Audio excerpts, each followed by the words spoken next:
எல்லோருக்கும் வணக்கம். நல்லா இருக்கீங்களா? எல்லாம் நல்லா இருக்கீங்களா? ரொம்ப சந்தோஷம் நீ வந்தது.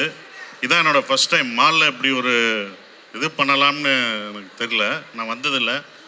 சைத்ராட்ட சொல்லிட்டு தான் முதல் டைம் மாலில் வர்றது. இவ்வளோ பேர் நிற்கிறீங்க, உங்கள் எல்லாருக்கும் நன்றியை தெரிவிச்சுக்கிறேன். ஏன்னா மித்த இதுலலாம் ப்ரோக்ராம்லாம் இப்படின்னு பார்த்து பேசுவோம். இது கொஞ்சம் வித்தியாசமாக மேலேருந்து அப்படி பார்க்க வேண்டியதாக இருக்குது. பட் நல்லா தான் இருக்குது. வந்தது எல்லாருக்கும், உங்கள் எல்லாருக்கும் நன்றி, ரொம்ப நன்றி. Love you sir. இத்தனை மக்கள் அன்பு கொடுக்குறாங்க, என்ன காரணம் அப்படின்னா அடுத்தடுத்த படங்களுக்கும் நீங்கள் இந்த மாதிரி மால்ஸ் வரணும், மக்கள் எல்லாம் சந்திக்கணும் அப்படிங்கிறதா இல்லையா? வந்துருவோம் டீலா? ஓகே. மை லார்ட், இந்த படத்தை பற்றி என்ன சொல்லணும்னு நினைக்கிறீங்க மை லார்ட்?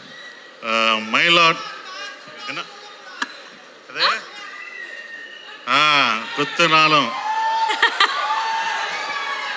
அதான்டா நட்பு. சார் சார் அவங்களே சொல்லிட்டாங்க. ஒரு முறை அந்த டைலாக் ஃபுல்லா சொன்னீங்கன்னா அப்படி லைவா கேட்டுறாங்க. சொல்லு. செத்தா அதான் கரெக்ட். நான் சொல்லணுமா? ஆமா. குத்துனது நண்பனா இருந்தா செத்தா கூட சொல்லக்கூடாது. அதான்டா நட்பு. வேற மாதிரி. பட் உங்க நேர்மை எனக்கு ரொம்ப பிடிச்சிருக்கு.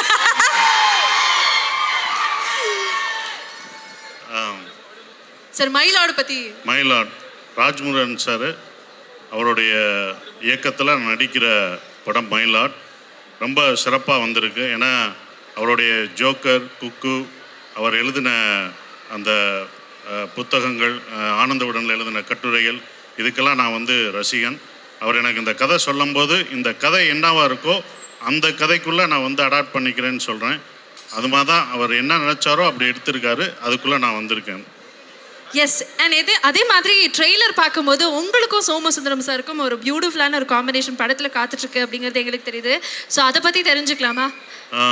சோமு சார் வந்து இந்த படத்தில் சொல்கிற மாதிரி, மங்காத்தாவில் சொல்கிற மாதிரி கடைசியாக வந்து சேர்ந்தவர் விநாயக்.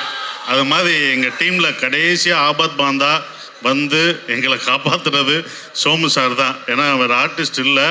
அந்த ஆர்டிஸ்ட் வர முடியாத ஒரு காரணம், வேறு ஆளே இல்லை. என்ன பண்ணுறேன்னு முடிச்சிருக்கும்போது அவர் ஃபோன் பண்ணி ஜோக்கரில் நடித்தனால அவர் சொன்ன உடனே வந்தார். கதை எதுவுமே கேட்காம என்ன பண்ணவே தெரியாது, அப்படியே இம்ப்ரூவ் பண்ணார். ரொம்ப சிறந்த ஜோக்கரில் நம்ம பார்த்துருக்கோம். சிறந்த நடிகர். அவரோட நான் பணியாற்றினது ரொம்ப சந்தோஷமான விஷயம். எஸ். அதே மாதிரி ட்ரெய்லரில் வந்து நிறைய ரெஃபரன்சஸ் இருந்தது சார். அது ரொம்ப முக்கியமாக இருக்கு ஆனால் இல்லை, இது எஸ்.ஏ. சூர்யா சார் படம் மாதிரி இருக்கே அப்படிங்கிற மாதிரிலாம் இருந்தது. ஸோ இந்த ட்ரெய்லரில் வந்த கட்ஸ் எல்லாம் படத்துலையும் நாங்கள் பார்க்க போகிறோம். ஸோ உங்களுக்கும் எஸ்.ஏ. சூர்யா சாருக்கும் இருக்கக்கூடிய அந்த பாண்டை பற்றி தெரிஞ்சுக்கணும்னு ஆசைப்படுறோம். ஒரு ரசிகர் மாதிரி தான் எஸ்.ஜே. சூர்யா இருந்த மாதிரி. ஏன்னா இந்த படத்தில் அவர் பேர் வந்திருக்கு இல்லை. ஏன்னா எஸ்.ஜே. சூர்யா படம் மாதிரி அவர் படங்கள், வாலி, எல்லா படமும் பார்த்த விஜய் சாரை வச்சு எடுத்த படங்கள் எல்லாமே எனக்கு பிடிச்ச ஒரு படமாக இருந்தது. அவரோட ரசிகர் நான். ஸோ அவர் பேர் இதில் வந்தது எனக்கு ரொம்ப சந்தோஷம். Beautiful sir. அதே மாதிரி February 13 வந்து மக்கள் எல்லாரும் மைலாட் வந்து பார்க்குறோம் அப்படின்னா அதுக்கு நீங்கள் பரிந்துரை செய்கிறதுக்கான காரணங்கள் தெரிஞ்சுக்கலாமா? மைலாட் அது வந்து February 13 ரிலீஸ் ஆகுது. எப்படி டூரிஸ்ட் ஃபேமிலியில் ஒரு ஹியூமனிட்டியை பற்றி சொன்னனோ இந்த படமும் உங்களை அன்பை போதிக்கும். மற்ற மனிதநேயம், ஹியூமனிட்டியோடு இருக்கணும் அப்படின்ற ஒரு விஷயம் இருக்கும். உங்கள் ஃபேமிலியோட, குழந்தைங்களோட எப்போதுமே என்னுடைய படம் ஃபேமிலிக்கான ஒரு படம் இருக்கும். ஸோ அது ஃபேமிலியோட, உங்கள் குடும்பத்தோடு இந்த படம் பார்க்கலாம். யங்ஸ்டர்ஸ் உங்களுக்கான படமும் இருக்கும். இந்த படம் இப்போ உள்ள ஜென்ரேஷன் ரொம்ப கோவமும் விட்டு கொடுக்காதனமும் இருக்கும்போது இதெல்லாம் கொடுங்க அப்படின்னு சொல்லக்கூடிய ஒரு படமாக இது. ரொம்ப ஜாலியாக அவரோட ஸ்டைலில் ராஜ்குமார் சார் கலகலப்பாக காமெடி பண்ணி கூப்பிட்டு போகல, உங்களை சிரிக்க வச்சுக்கிட்டே இருப்போம். படம் சோகமெல்லாம் இருக்காது. உங்களை சோகம் அழுக வைக்க மாட்டோம். உங்களை சிரிக்க வைக்க போகிறோம், சிந்திக்க வைக்க போகிறோம். அப்படி தான் இந்த படம் கண்டிப்பாக இருக்கும். சார் நீங்கள் சோஷியல் மீடியாலாம் ஃபாலோ பண்ணுவீங்களா சார்? என்னாச்சு? இல்லை சார் அந்த மாதிரி. ஆனால் டூரிஸ்ட் ஃபேமிலிக்கு அப்புறம் நிறைய இடங்களில் சசிகுமார் சார் வந்து ரொம்ப க்யூட்டாக பூக்கி அப்படின்னு நிறைய இடங்களில் அழைக்கப்பட்டீங்க. இந்த படத்துலையும் அந்த பூக்கி எஃபெக்ட் இருக்குமா? கண்டிப்பாக இருக்கும். கண்டிப்பாக நீங்கள் பார்க்கும்போது அந்த எஃபெக்ட் உங்களுக்கு இருக்கும். அது பியூட்டிஃபுல். இந்த பூக்கின்னு சொல்லும்போது நிச்சயமாக எனக்கு ஷாஜான் ஞாபகம் வருது. ஸோ அவரும் உங்களை பற்றி சொல்லியிருந்தாரு. ஸோ மீண்டும் ஒரு பிளாக் பஸ்டர் காம்போ இணையும் போது the expectation is very much on. So அதை பற்றியும் எங்களுக்காக. டூரிஸ்ட் ஃபேமிலிக்கு அப்புறம் நான் ஃபஸ்ட்டு படம் நான் அவரை செஞ்சது டூரிஸ்ட் ஃபேமிலி. டூரிஸ்ட் ஃபேமிலிக்கு அப்புறம் நாங்கள் 2 பேரும் சேர்ந்து பண்ணுற ஒரு படம்.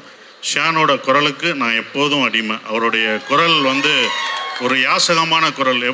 எல்லாருமே லவ் பண்ணுவோம் அவர் குரலை. அவர் எந்த பாட்டு பாடினாலும் நமக்கு பிடிக்கும். அது ஃபோக் சாங்காக இருந்தாலும் சரி, சோக சாங்காக இருந்தாலும் சரி, லவ் சாங்காக இருந்தாலும் சரி, அவருடைய குரலை லவ் பண்ணுவோம். அந்த குரலை நான் ரொம்ப லவ் பண்ணுறேன். அவரை விட அந்த குரலை லவ் பண்ணுறேன் நான். Beautiful sir, beautiful. உங்களை நிச்சயமாக அனுப்ப மனசே இல்லை.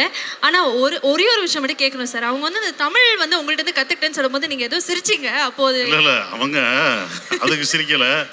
சைத்ரா பெங்களூர்லேருந்து வந்து இப்படி தமிழ் பேசி நடிச்சிருக்காங்க. தமிழில் சிறந்த இடம். கன்னடத்தில் எப்படி அவங்களுக்கு சிறந்த நடிகையாக இருக்காங்களோ தமிழையும் அவங்க சிறந்த நடிகையாக வருவாங்க. நேற்று எல்லாருமே சொன்னது போல் அவங்க எல்லாம் படம் பார்த்துட்டு சொன்னாங்க. நான் கூட நடிக்கும் போதே அதை உணர்ந்தோம்.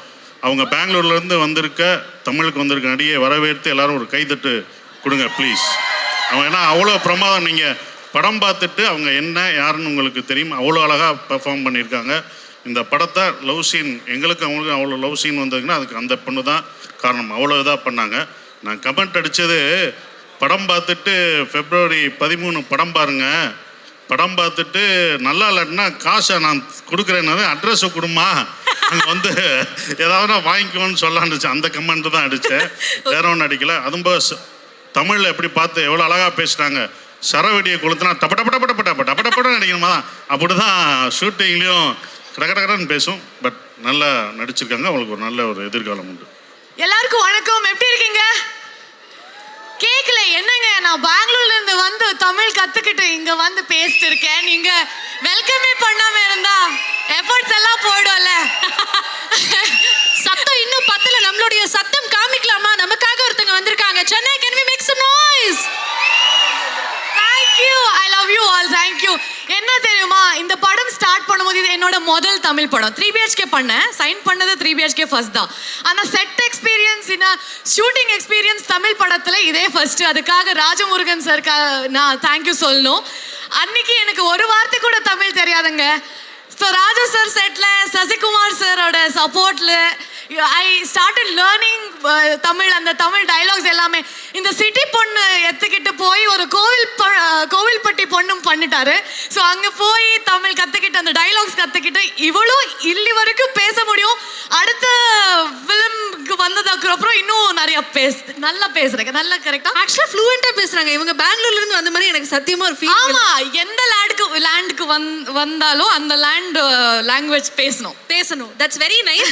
எனக்கு என்னன்னா உங்களுடைய கோச்சிங் அவ்வளோ பலமாக இருக்கு. சசி சாரும் ராஜு சாரும் அப்போ அந்த மாதிரி ஒரு ட்ரைனிங் சென்டர் நடத்துறாங்கிறது எங்களால் புரிஞ்சுக்க முடியும். என்ன தெரியுமா, அவர் 2 பேருமே தமிழ் விட்டு எதுவுமே பேச மாட்டாரு. ஸோ நான் தான் I hate to learn. So அந்த மாதிரி ஆயிடுச்சு. ஆனால் ரொம்ப ரொம்ப பியூட்டிஃபுல் எக்ஸ்பீரியன்ஸ் எனக்கு. வெரி கிரேட் டேலண்ட்ஸ் நம்ம தமிழ் இண்டஸ்ட்ரியில், இது இந்தியா ஃபிலிம் இண்டஸ்ட்ரியில் their well known names. And Sean Roldan அவர் பற்றி சொல்லவே வேணாம். எல்லாரும் I think every day nobody goes with their day without listening to one of his songs or any of his songs. So I'm just happy to come here and promote நம்ம My Lord படம். Sir சொன்ன மாதிரி இது ஒரு பியூட்டிஃபுல்லான ஒரு love story. February 14th நீங்க எல்லாருமே குடும்ப சமேத போய் பார்க்கலாம். எல்லாருக்குமே பிடிக்கும். எல்லா ஏஜ் குரூப்ஸ் கூட பார்க்க முடியும். So it's come out really nice is what we think. So please go watch it on February 13th and let us know what you think. நீங்க சொன்னீங்க இங்க இருந்து நான் பெங்களூர்ல இருந்து கோவில்பட்டி பொண்ணாகவே மாறிட்டேன் அப்படின்னு சொல்லிட்டு. ஆமா. சோ அங்க போயிட்டு நீங்க ஷூட் பண்ணல, ஏதாவது கிரேசியான எக்ஸ்பீரியன்ஸ் எங்களுக்காக ஷேர் பண்ணணும். இல்ல அந்த வெயில், ஐயோ பெங்களூர்ல அவ்வளவு வெயில் இல்ல. அங்க கோவில்பட்டி ஷூட் பண்ணும்போது ரொம்ப ஒரு சம்மர் டைம்ல அது எனக்கு புதுசா இருந்தது. அது டைலாக்ஸ் ஆக்சுவலி எனக்கு தமிழே தெரியலன்னா நான் அவ்வளோ கஷ்டப்பட்டிருந்தேன். சார் வந்துட்டு அப்படி ஆன் ஸ்பாட்ல டைலாக் எழுதி கொடுப்பாரு. ஸோ அது கற்றுக்கிட்டு பேசுறதுக்கே ஒரு சேலஞ்சாக இருந்தது. ஸோ அது எல்லாமே அது I think it's common in all films irrespective of what language. எங்களோட மதர் டங்லையும் அது கஷ்டம்தான். ஆனால் பியூட்டிஃபுல் என்னன்னா அதே கோவில்பட்டி எவ்வளோ like we shot in such amazing you know beautiful locations. That was beautiful. அங்கே ஃபுட் எனக்கு ரொம்ப ரொம்ப பிடிச்சிருச்சு. அண்ட் கோவில்பட்டி மிட்டாய், என்ன மிட்டாய் இது? கடலை மிட்டாய். அது நல்லா இருந்தது. ஸோ நிறைய விஷயங்கள் இந்த மாதிரி எனக்கு ரொம்ப பிடிச்சிருச்சு கோவில்பட்டியிலேருந்து. Super, very nice. கோவில்பட்டி கடலை மிட்டாய் கூட மிஸ் பண்ணாத அளவுக்கு நீங்க அங்க வந்து ஆல் வாக்ஸ் 360 டிகிரிலையும் சுத்திருக்கீங்க அப்படிங்கிறது இந்த படத்துக்காக எங்களுக்கு தெரியுது. Before you leave February 13 my Lord வந்து திரையரங்குகள்ல வெளியாக போது. மக்கள் ஏன் இந்த படத்தை போய் தியேட்டர்ஸ்ல பார்க்கறோம்னு நீங்க நினைக்கிறீங்க? இது ஒரு பியூட்டிஃபுல்லான ஒரு லவ் ஸ்டோரி அண்ட் ஒரு நல்ல ஒரு பொலிட்டிக்கல் ட்ராமா கூட இது. ஸோ எல்லாருக்குமே, எல்லா ஏஜ் குரூப்புக்குமே அவருக்கு வேணுங்கிற விஷயம் எல்லாமே இருக்கு. So you will get entertained வாட்சிங் திஸ் ஃபில்ம். அண்ட் நீங்கள் படம் பார்த்து வெளியே போகும்போது எல்லாருக்குமே ஒரு கண்டென்ட்டான ஒரு ஃபீலிங், ஒரு ஹாப்பி ஃபீலிங். நீங்கள் கொடுக்குற பணத்துக்கு கம்ப்ளீட்டான ஒரு என்டர்டெயின்மெண்ட் நாம் கொடுக்குறோம். ஸோ அது எங்களோட கேரண்டி. ஸோ நீங்கள் வந்து பாருங்க. அதுக்கப்புறம் எல்லாருக்குமே ஒரு 10 பேர் உங்கள் ஃபேமிலிக்கு சொல்லிட்டு பார்க்கறதுக்கு சொல்லுவீங்க. So please come watch our ஃபில்ம்னு சொல்கிறேன். நீங்க பக்கா ட்ரெயினிங் கூட வந்திருக்கீங்கன்னு சசிகுமார் சார் வந்து ஃபீல் பண்ணான்னு நினைக்கிறேன். சார் வந்து சார் ஏதோ சொன்னீங்க சார், அந்த அப்புறமா ஸ்டேஜ் சொல்லிக்கிறீங்களா? அதுக்கப்புறம் சொல்லுங்க. சசிகுமார் சாரோட ஒர்க் பண்ண அந்த அனுபவத்தை பத்தி சொல்லுங்க. சசிகுமார் சார் ஒரு வெரி ஜாலியான ஒரு ஆளு. கரெக்டா? ஆளு. He is very kind. அவரு வெரி வெரி டேலண்டட். அவர் டைரக்ஷன் பத்தி உங்களுக்கு எல்லாம் தெரியும். சுப்பிரமணியபுரம் அண்ட் தென் அவர் ரீசெண்டா ஃபேமிலி மேன், டூரிஸ்ட் ஃபேமிலி எல்லாமே பேசிக்கலி அவரோட ஃபேமிலி மேன். அது சொல்ல வந்தேன் நான். எல்லாருக்குமே அது ரொம்ப ரொம்ப பிடிக்கும். Is a very pleasant person to be around. Act பண்ணும்போது கூட அவர் is a very talented actor. So அவர் கூட நடிக்கும்போது நிறைய கற்றுக்கிட்டேன் நான். And he is very patient with respect to who he works with. So எல்லாமே ஒரு லேர்னிங் எக்ஸ்பீரியன்ஸ் இருந்தது. And he is very welcoming. So I really loved working with him. இந்த மாதிரி நிறைய படம் அவர் கூட நடிச்சுட்டே இருக்கணும்னு எப்போவுமே தோணுது. So sir, I had the best time working with you. நான் வந்து இந்த காலத்து ஆடியன்ஸ் கிட்ட ரொம்ப அவங்க கிட்ட நான் மதிக்கிறது என்னன்னா, முன்னாடிலாம் வந்து ஒருத்தர் நடித்தாலே படம் ஓடிடும், இந்த டைரக்டரோட படம் ஓடிடும், ஆர் புதுசாக ஒரு பையன் வந்திருக்கான்ப்பா அப்படின்னாலே அது மேலே ஒரு அசம்ஷன் வரும். ஆனால் இப்போ ரசிகர்கள் எவ்வளோ கிளவர் ஆகிட்டாங்க அப்படின்னா, ஒரு படத்தோட ட்ரெய்லரையோ அந்த பாட்டையோ அந்த படத்துலேருந்து ஒரு வர அப்டேட்டை வச்சு அந்த படத்தை கரெக்டாக எடை போட்டு எந்த படத்துக்கு வெற்றியை கொடுக்கணுமோ, அது சின்ன படமோ பெரிய படமோ பெரிய ஸ்டாரோட படமோ எந்த படமாக இருந்தாலும் நல்ல படங்களை மட்டுமே தான் ஆதரிக்கிறாங்க. ஸோ அதுக்கு முதல்ல நான் சல்யூட் பண்ணிக்கிறேன். ஸோ அந்த நல்ல படங்களோட வரிசையில் ரசிகர்களுடைய பெருமதிப்பை அடையிற படமாக மை லார்ட் கண்டிப்பாக இருக்கும். ஏன்னா வந்து காமெடி படம்னா பொதுவாக நிறைய வரவேற்பு இருக்கும். ஆப்வியஸாக வந்து இந்த என்டர்டெய்னிங்கான படம் அப்படின்றதுல பொதுவாக ஆடியன்ஸ்க்கு வந்து ஒரு சந்தோஷம் கிடைக்குது. ஆனால் வந்து அதே நேரத்தில் நம்ம பைசா செலவு பண்ணி ஒரு படம் பார்க்குறோம். மனிதனை நமக்கு ஏதாவது அந்த படம் கொடுக்கணும்ல, நம்மளை ஏதாவது ஒரு விதத்தில். ஸோ இது ஒரு முழுமையான படமாக இருக்கும். ஏன்னா 80s வந்த தமிழ் படங்கள்லாம் நீங்கள் பார்த்தீங்கன்னா, இப்போ பாக்யராஜ் சார் படங்களோ இல்லை பாரதி ராஜா சார் படங்களோ அந்த மாதிரி படங்களில் வந்து நீங்கள் பயங்கரமாக என்டர்டெயின் ஆவீங்க, எங்கேஜ் ஆவீங்க. ஆனால் அதே நேரத்தில் அந்த படம் வந்து உங்களுக்கு ஒரு முழுமை கொடுக்கும். ஒரு சாப்பாடு சாப்பிட்டா என்ன ஒரு முழுமை இருக்குமோ, ருசி முக்கியம் தான் சாப்பாடில், ஆனால் உடம்புக்கு கெட்டதுன்னா அதை சாப்பிடக்கூடாதுல்ல நிறையா. ஸோ அதனால் மை லார்ட் அந்த மாதிரி படைப்பு கிடையாது. எல்லாருமே ரசித்து சந்தோஷமாக ரொம்ப என்ஜாய் பண்ணி என்டர்டெயின் ஆகி பார்க்குற அதே நேரத்தில் மனிதர்களாக அவங்க எந்த நிலையில் இருக்காங்கன்றதை அவங்களுக்கு உணர்த்துகிற படமாக இருக்கும். ஸோ அதை தான் இந்த படத்துலேருந்து எதிர்பார்க்கலாம். கண்டிப்பாக இந்த படம் பெரிய வெற்றி அடையும். சசி சாருக்கு இது பெரிய வெற்றி படமாக இருக்கும். டூரிஸ்ட் ஃபேமிலியை தொடர்ந்து மை லார்ட் அவருக்கு ஒரு பெரிய பெரிய வெற்றி படமாக அமைன்னு நினைக்கிறேன். Thank you very much. எல்லாருக்கும் ரொம்ப நன்றி. இவ்வளோ பேர் வந்திருக்கீங்க. Thank you. Love you all. Thank you sir. உங்கள் படங்கள் பார்க்கும்போது of course we are going to talk about the serious subject. ஆனால் எப்பயுமே அதில் வந்து ஒரு நீங்கள் வந்து லவ் ஸ்டோரியை இன்கார்பரேட் பண்ணி அழகாக வச்சுருப்பீங்க. அதே மாதிரி இந்த எசகாத்தா சாங்லையாக இருக்கட்டும், அங்கங்கே பார்க்கக்கூடிய மாண்டேஜஸில் ஒரு அழகான ஒரு லவ் ஸ்டோரியும் எங்களுக்காக காத்திருக்குன்னு எங்களுக்கு தெரியும். உங்களுக்கும் இந்த லவ் ஸ்டோரி ஆன் ஸ்க்ரீன் பியூட்டிஃபுல்லாக கொண்டு வரதுக்கும் ஒரு கனெக்ட், அதை பற்றி சொல்லுங்களேன். இந்த படம் வந்து மை லார்ட் கரெக்டாக February 13th ரிலீஸ் ஆகுது. வேலண்டைன்ஸ் டேவுக்கு ரிலீஸ் ஆகுது. ஸோ இந்த படத்துக்கும் வேலண்டைன்ஸ் டேவுக்கும் என்னங்க சம்மந்தம், மயிலாடுன்னு டைட்டில் வச்சுருக்கீங்க அப்படின்னு நிறைய பேர் கேட்டாங்க. உண்மையிலே இந்த படத்துக்கும் வேலண்டைன்ஸ் டேவுக்கும் ரொம்ப நெருக்கமான சம்மந்தம் இருக்குது. ஏன்னா இந்த மயிலாடு படங்கிறது சசிகுமார் சார், சைத்ரா, அதாவது முத்துச்சிற்பி, சுசீலா அப்படிங்கிற ஒரு காதல் நிரம்பி வழியிற ஒரு கப்புள்ஸ் பற்றின படம். ஒரு அழகான கணவன் மனைவி அவங்களுடைய அன்பு தான் இந்த படமே. அதனால் ஒரு ஹஸ்பண்ட் அண்ட் ஒய்ஃபுக்கு நடுவில் இருக்கிற ஒரு ஆழமான அன்பு தான் உலகத்திலேயே பெரிய காதல் இல்லையா? ஸோ மயிலாடு வந்து வேலண்டைன்ஸ் டே விட வெளிவரத்துக்கு ஒரு சிறந்த தினம் இருக்க முடியாது. அதனால் ரொம்ப பொருத்தமான ஒரு விஷயம். என் படத்தில் பொதுவாகவே லவ்வுக்கு வந்து நான் ரொம்ப முக்கியத்துவம் கொடுப்பேன். ஏன்னா லவ்ங்கிறது வந்து ஒரு ஆணும் பெண்ணுக்கும் நடுவில் இருக்கிறது மட்டும் கிடையாது. நம்ம பரஸ்பரம் நம்ம சக மனிதனை நேசிக்கக்கூடிய எல்லாருக்குள்ளேயும் இருக்கிறது தான் லவ் அப்படி நான் நினைக்கிறேன். ஸோ அப்படி இந்த படம் வந்து ஒரு கணவன் மனைவிக்கு நடுவில் இருக்கிற லவ்வையும் பேசுது. உலகம் முழுக்க இருக்கக்கூடிய மனிதர்களை ஒருத்தர் எப்படி நேசிக்கணும் அப்படிங்கிற ஒரு ஸ்பேஸை சொல்கிற ஒரு படமாகவும் இருக்கும். ஸோ இப்படி ஒரு அன்பையும் நம்பிக்கையும் பேசக்கூடிய மயிலாடு படத்தை சசிகுமார் சார் தவிர வேறு யாரும் பண்ண முடியாது. ஏன்னா உங்களுக்கே தெரியும், மொத்த தமிழ் ஜனங்களுக்கும் தெரியும், சசிகுமார் சார்னாலே அது வந்து அன்பும் மனிதமும் அப்படிங்கிறது. அது சினிமாவில் மட்டும் இல்லை, சினிமாவுக்கு வெளியிலும் அப்படி வாழக்கூடிய ஒருத்தவர். ஸோ அதனால் இந்த மயிலாடு முத்துச்சிற்பிக்கு அவரை விட ஒரு சிறந்த மனிதரை நான் கண்டுபிடிச்சிருக்க முடியாது. அதே மாதிரி சைத்ரா அவ்வளோ அழகாக இந்த படத்தில் வந்து பர்ஃபார்ம் பண்ணியிருக்காங்க. அவங்கள வந்து மயிலாடு மூலமாக நாங்கள் வந்து தமிழ்நாட்டுக்கு எழுதி தர்றோம். அவங்க வந்து கர்நாடகா. ஸோ கர்நாடகாலேருந்து ஒரு அழகான ஒரு பர்ஃபார்ம் பண்ணுற ஒரு ஹீரோயின் நமக்கு கிடச்சிருக்காங்க. தமிழ்நாடு எப்போவுமே வந்தாரை வாழ வைக்கக்கூடிய ஒரு இடம். அதனால் உங்களையும் வாழ வைக்கும். ஷான், என்னுடைய உங்களுக்கு தெரியும், ஷான் வந்து தொட்டதெல்லாம், அதாவது ராஜா கையை வச்சா அது ராங்காக போனதில்லைங்கிற மாதிரி இப்போ வந்து ஷான் வந்து அவர் தொட்டதெல்லாம் ஹிட்டு.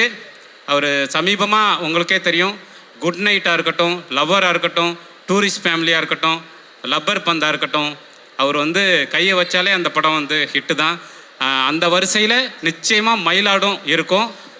என்னுடைய ஆத்மார்த்தமான ஒரு இசை நண்பர், நான் நேசிக்கக்கூடிய ஒரு ஹார்ட்டு ஷானுக்கும் இந்த நேரத்தில் நான் நன்றி தெரிவிச்சுக்கிறேன். ஸோ அதனால் நிறைய எஃபர்ட் போட்டு முழுக்க மக்களுக்கான ஒரு படமாக இந்த மயிலாடை எடுத்திருக்கோம். இதுக்கு நீங்கள் கொடுக்குற அன்பு தான் எங்களை போன்ற கலைஞர்களை வாழ வைக்கும். Thank you very much. நிச்சயமாக February 13 தேட்டருக்கு வந்து பாருங்கள். தேங்க்யூ. Thank you sir, thank you. நீங்கள் போகிறதுக்கு முன்னாடி ஒன்று கேட்கணும் சார். படத்துக்கு வந்து நிறைய டைட்டில்ஸ் வச்சிருக்கலாம், பட் மயிலாட் அப்படின்னு வச்சதுக்கான காரணம் என்ன? மயிலாட் அப்படின்னா ஜட்ஜை பார்த்து நம்ம நீதிக்காக கேட்குற வார்த்தை. அதாவது கிட்டத்தட்ட அவரை கடவுளாக நினச்சி நீதியை கொடுங்க அப்படின்னு கேட்குற இடம், கடைசியாக நம்ம போய் நிற்கிற இடம் அதுதான் இல்லையா?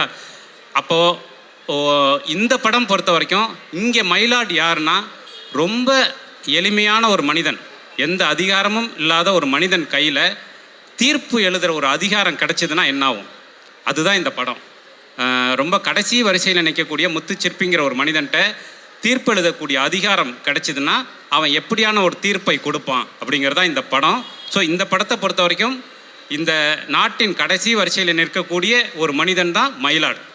அந்த மயிலாடு வந்து முத்துச்சிற்பி தான், சசிகுமார் சார் தான். Beautifully set. Thank you so much sir. So இந்த தீர்ப்பு எதுக்காக, இந்த தீர்ப்பு என்னவாக எழுத போகிறாங்க அப்படிங்கிறதெல்லாம் நம்ம Feb 13 தேட்டர்ஸில் போய் தான் பார்க்கணும்.